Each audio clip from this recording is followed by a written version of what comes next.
Good morning friends.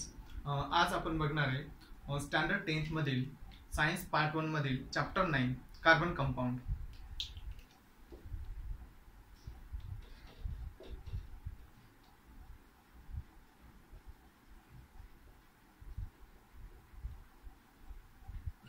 आता carbon compound मध्ये आपण काही बेसिक कन्सेप्ट बघणार आहे की ज्या अतिशय महत्त्वाच्या या चॅप्टर साठी.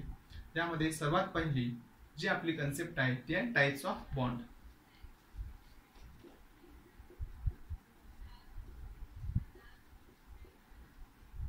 टाइप्स ऑफ बॉन्ड बघताना सुरुवातीला बॉन्ड कशाला म्हणायचं हे समजून घ्या. तर bond means simply force of attraction. Bond म्हणजे काय? तर force of attraction. Force of attraction between any two element which may be same और विच मे बी डिफरंट और एनी कंपाउंड. मग आता टाइप्स ऑफ बॉन्ड बघत असताना बॉन्डचे टाइप्स आहेत त्याचे काही टाइप्स मी तुम्हाला लिहून देतो. यामध्ये पहिला जो टाइप्स आहे की जो अतिशय महत्त्वाचा आहे तो म्हणजे आयोनिक बॉन्ड. आयोनिक बॉन्डलाच तुम्ही इलेक्ट्रोवॅलेंट बॉन्ड सुद्धा म्हणू शकता. इलेक्ट्रोवॅलेंट बॉन्ड, आयोनिक बॉन्ड और इलेक्ट्रोवॅलेंट बॉन्ड. सेकंड जो टाइप आहे that is covalent bond. Third type आहे कोऑर्डिनेट बॉन्ड. फोर्थ आहे मेटलिक बॉन्ड. फिफ्थ आहे hydrogen bond and so on. आपल्याला बॉन्डचे टाइप्स एवढे बघायचे नाही. आपल्याला फक्त जे दोन टाइप्स आहेत आयोनिक बॉन्ड आणि कोव्हॅलेंट बॉन्ड यांचा या ठिकाणी आपल्याला स्टडी करायचं आहे. तर वन बाय वन मी तुम्हाला ते समजावून सांगतो. हे तुम्ही राईट करून घ्या.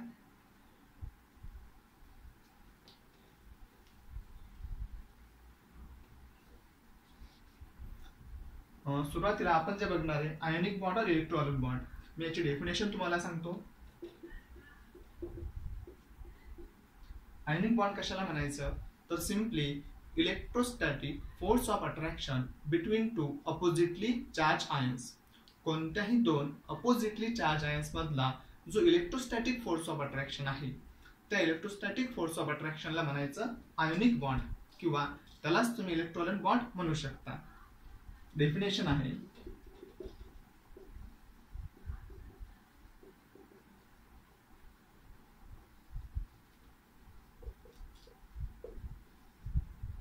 electrostatic force of attraction between two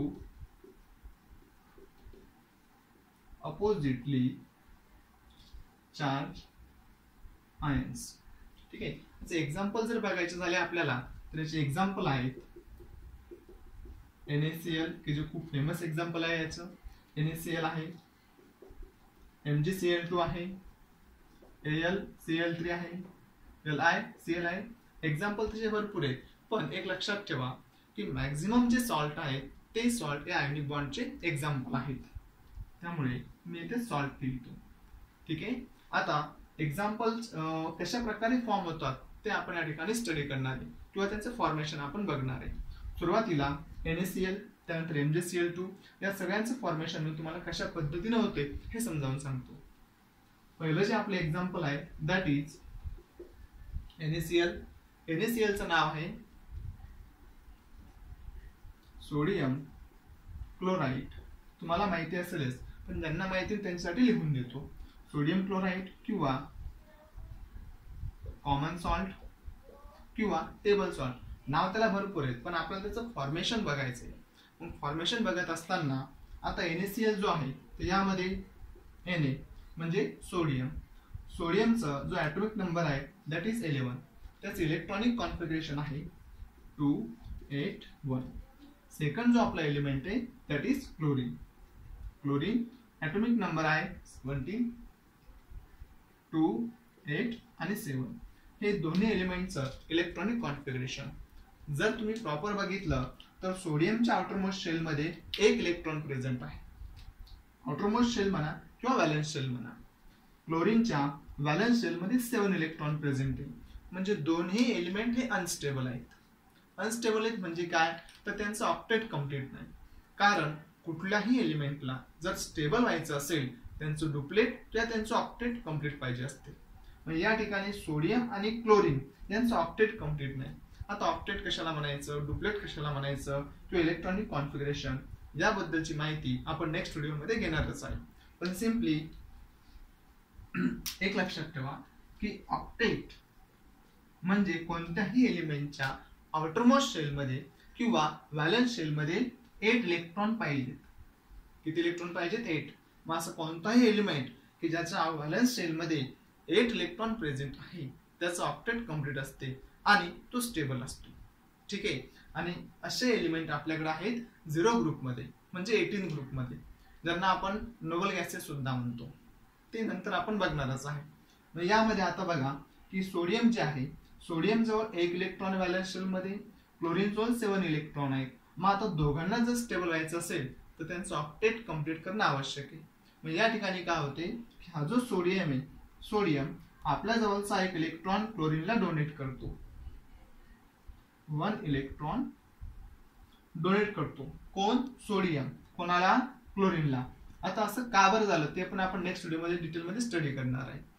आता यामध्ये ज्यावेळेस सोडियम आपल्या जवळचा 1 इलेक्ट्रॉन क्लोरीनला डोनेट करतो त्यावेळेस सोडियमचं जे इलेक्ट्रॉनिक कॉन्फिगरेशन आहे ते झालं 2-8 आणि 1 इलेक्ट्रॉन डोनेट केला गेला. मग या ठिकाणी सोडियमने ज्यावेळेस 1 इलेक्ट्रॉन दिला त्यावेळेस त्याचा ऑक्टेट कम्प्लीट झाला म्हणजे तो स्टेबल झाला. पण या ठिकाणी काय होते, सोडियमने 1 इलेक्ट्रॉन दिल्यामुळं सोडियमच्या डोक्यावरती एक पॉझिटिव्ह चार्ज येतो. नेहमी लक्षात ठेवा कोणताही एलिमेंट मॅक्झिमम मेटल जेवढे इलेक्ट्रॉन डोनेट करतो तेवढेच त्याच्या डोक्यावरती पॉझिटिव्ह चार्ज फॉर्म होत असतात. या ठिकाणी सोडियमनं 1 इलेक्ट्रॉन डोनेट केला म्हणून एक पॉझिटिव्ह चार्ज. आता या ठिकाणी क्लोरीननं सोडियम कडून 1 इलेक्ट्रॉन ऍक्सेप्ट केला आणि म्हणून क्लोरीनचं जे इलेक्ट्रॉनिक कॉन्फिगरेशन आहे ते झालं 2-8-8. आधीचे 7 इलेक्ट्रॉन आणि सोडियमने 1 दिलेला टोटल 8 म्हणजे सोडियमचं ऑक्टेट कम्प्लीट, क्लोरीनचं ऑक्टेट सुद्धा कम्प्लीट. आणि मी तुम्हाला जस्ट सांगितलं की ज्याचं ऑक्टेट कम्प्लीट असते तो स्टेबल असतो. आता या ठिकाणी काय झालं, ज्या पद्धतीनं सोडियमनं 1 इलेक्ट्रॉन दिला म्हणून एक पॉझिटिव्ह चार्ज, तसंच क्लोरीननं 1 इलेक्ट्रॉन ऍक्सेप्ट केला म्हणून त्याच्यावरती एक निगेटिव्ह चार्ज. तुम्ही ऑब्झर्व करा या ठिकाणी सोडियम वरती कुठला चार्ज आला? Positive charge. क्लोरीन वरती कुठला चार्ज आला? Negative charge. आणि दोन्ही अपोजिटली चार्ज आहेत. आणि according to the definition electrostatic force of attraction between 2 oppositely charge ions, 2 oppositely charge ions मध्ये जो फोर्स ऑफ अट्रॅक्शन क्रिएट होतो त्या फोर्स ऑफ अट्रॅक्शन मुळे आयोनिक बॉन्ड काय होत असतो? फॉर्म होत असतो. म्हणजे पॉझिटिव्ह आणि निगेटिव्ह या दोन्ही चार्जमुळे जो फोर्स ऑफ अट्रॅक्शन क्रिएट होतो तोच फोर्स ऑफ अट्रॅक्शन या ठिकाणी आयोनिक बॉन्ड काय करतो? क्रिएट करतो. आपण बघितलं अशा पद्धतीनं